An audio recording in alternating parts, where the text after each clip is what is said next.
Double your money is usually what some fake guru on YouTube shouts before he takes your money. So let me be the least exciting business coach you'll ever watch. $10,000 doubled 10 times comes to over $10 million. That's the whole system. It's not that hard. It's simple, boring maths. 10 good decisions in your life. And I'm not theorizing. I've personally built more than 30 companies over 40 years, and I've doubled my own money more times than I can count using these exact same methods. The old American fortunes were built on the same principles, and private equity today has honed this and runs it to perfection. So today I'll be going over the 7-step roadmap that I've taken to get to that stage of becoming an ultra high net worth individual. And you can apply those to find lasting wealth for yourself. And step 5 in particular, that's the moneymaker. That's the difference between 10 million in net wealth and under 4 million with the same risk and the same timeline. Almost nobody gets that one right. I'll give you a clue. It's about tax. And I'll show you why in a minute. But let's start off with the first step. You've got to work for yourself. And you've got to build a starting stake. Because at the moment, every dollar of rent that you're paying, it grows your landlord's net worth, not yours. Every year you work grows your employer's balance sheet and not yours. The whole system runs beautifully for everybody except you. You're a sort of worker bee feeding a hive that isn't your own. So start something of your own. Even a side hustle. A small thing in the evenings or at weekends, and set the profits aside. You don't need to quit your job and go all in. Not for now, anyway. The goal here is to find and build, beg, steal or borrow, don't steal it, a starting stake, and work towards finding the first $10,000 that you can start doubling. And people underrate themselves and their ability here. You're already disciplined. You already show up, you go to work. Year after year, you've done that. So the discipline there, I'd really just rather you aim this at yourself, at your own account. You did it for yourself rather than for somebody else. Now, if you already have that starting stake and you can invest $10,000 or more, then you can skip and go on to step number 2. Step 2 is all about finding an undervalued asset. Now, it helps if it's in an area that you understand. And let's just stop here. You need to understand the clear difference between an undervalued asset and a cheap asset, because mixing them up can be expensive. Cheap means the price is low because the thing often has a problem that's difficult to fix. So avoid cheap. Undervalued is different. Undervalued means the price is below what it's worth, and you know why. And you know it won't stay that way forever. It could be a flat, a condo in an area that's about to turn, or a decent little business being run into the ground by poor or weak management. It's not interesting.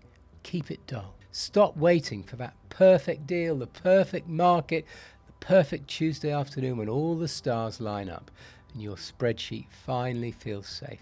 That time never comes. There is no perfect time. There's now and there's later. And later, in my experience, is where good intentions just stay as dreams. And try and get this out of your head. It was never about the idea.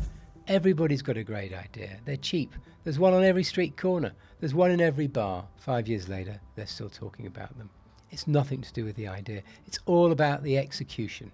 It always was, really. Doing your job well. A brilliant idea executed badly is worth nothing. An average idea executed brilliantly, now that will build a fortune. Step 3, buy the asset with debt.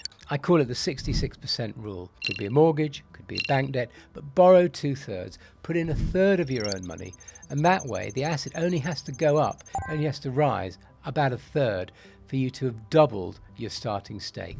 And in an ideal world, pick something that pays for itself along the way. Could be property where the rent covers the loan, or a business that throws off enough profit to cover the interest payments. Debt does get a bad name because it can work both ways. It'll magnify a loss as easy as it'll magnify a gain. And that's why you need to do your homework before the money goes in. Used well, on the right asset, borrowing using other people's money does more for you than anything else you've got. If you want a detailed guide on my 66% rule, tick the video description below for a free worksheet. So, step 4, I work to a 3-year cycle to improve the asset. Now, why 3 years? Because I personally found that 3 years is a short enough but long enough time frame to improve something, to add value, to reposition it, to boost sales, to let it mature. It's also short enough so that complacency or fatigue don't creep in. So, buy an undervalued asset, improve it, and then sell or refinance it. And then put the whole lot into the next deal. And then do it again. But that word, the whole lot, it's a difficult word, it's a difficult phrase. That's where a lot of us fall over, because if you turn 50 grand into 100 grand, then there's a temptation to skim 25 grand off the top for a nicer car or a holiday. And it's so much harder to get to the end goal because you're quietly eating away into your own compounding stakes. So the people who make it are boring. They redeploy the lot. They put it to one side.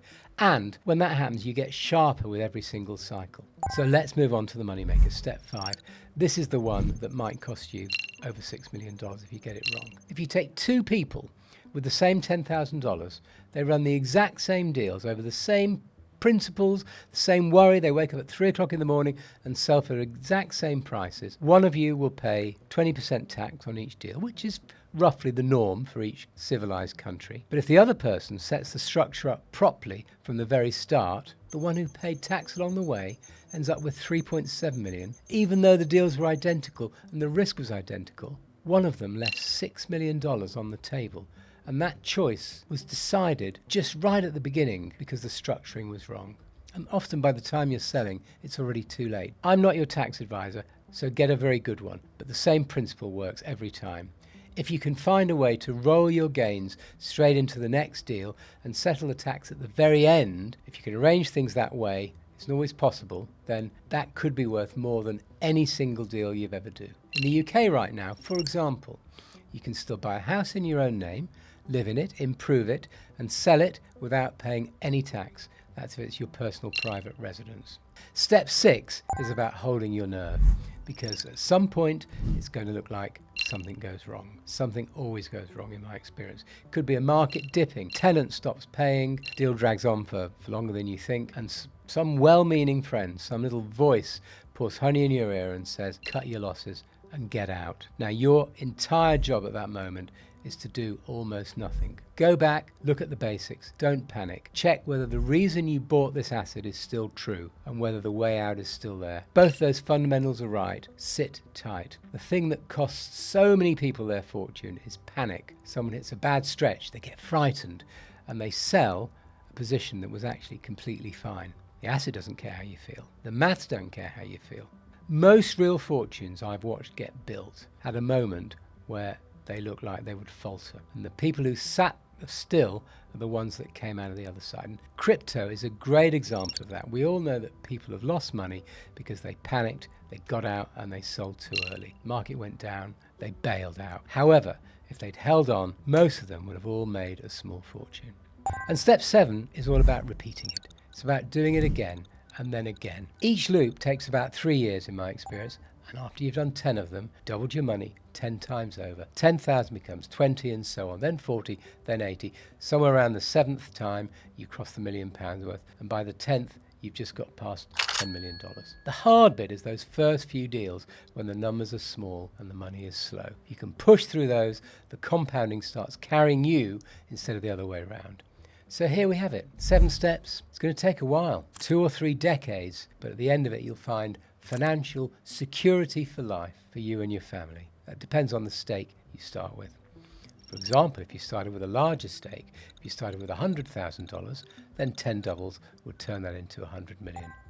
The maths has always been this simple, and the system's always been this available. The only thing that was missing was someone sitting down and explaining it properly. If you want the full version of the method I've just given you, the whole shape of it is in my book, Double Up Money Mastery. It's on Amazon. But if you want the free audiobook alongside my exclusive 66% rule guide, then click the first link in the description below. Thank you.